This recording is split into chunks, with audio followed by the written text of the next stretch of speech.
પંચમહાલ જિલ્લાના શહેર ભાજપ ધારાસભ્ય અને પંચમહાલ ડેરીના ચેરમેન જેઠા ભરવાડના બંગલે મેલી વિદ્યા કરવા આવેલા બે વ્યક્તિ ઝડપાઈ જતા રાજકારણમાં ખળભળાટ મચી જવા પામ્યો હતો।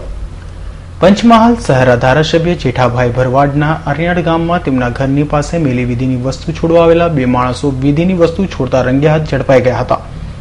તેમની પૂછપરછ કરતા તેઓને બક્ષી પંચ મોરચા ભાજપના પ્રભાતસિંહ બારિયાએ તાંત્રિક વિધિ છોડવા માટે મોકલ્યા છે। પોલીસ પ્રભાતસિંહ બારિયા સહિત 3 સામે ગુનો નોંધી તપાસના ચક્રો ગતિમાન કર્યા છે। શહેરા ધારાસભ્ય જેઠા ભરવાડના અણિયાદ ગામમાં તેમના ઘરની પાસે મેલી વિધિની વસ્તુ છોડવા આવેલા બે માણસો વિધિની વસ્તુ છોડતા રંગે હાથ ઝડપાઈ ગયા હતા અને ત્યારબાદ પોલીસને જાણ કરતા સ્થળ પર પોલીસે આવી પહોંચી હતી અને પોલીસે કડકાઈથી પૂછપરછ કરતા પોતાનું નામ રાઠોડ મનોજ અને રાઠોડ સુનિલ હોવાનું જણાવ્યું હતું।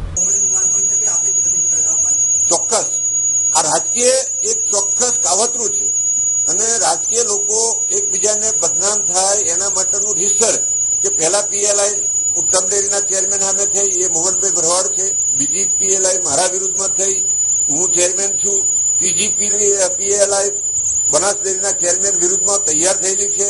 મને મેસેજ છે મારા લોકો સાથે અમુક માણસોના સોર્સિસ મારફત મને જાણવા મળ્યું છે। તો આ એક રિસર્ચ કાવતરું છે કે જે લોકો બદનામ થાય, ભાજપ ડેમેજ થાય, ભારતીય જનતા પાર્ટી ડેમેજ થાય, નરેન્દ્ર મોદીને ડેમેજ થાય અને વોટ ડાયવર્ટ થાય એના માટે જ આ ખૂબ મોટા રીતે પ્રયત્ન થઈ રહ્યા હોય એવું મને લાગી રહ્યું છે। મને નોકરીની લાલચમાં પીબી બારૈયાએ અહીં વસ્તુ છોડવા માટે મોકલ્યો હતો તેમ પૂછપરછમાં તેમણે કબૂલાત કરતા ખળભળાટ મચી જવા પામી હતી।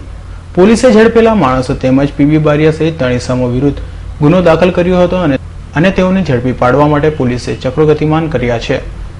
અને ભગતનો રિપોર્ટ S9 ન્યૂઝ ગોધરા।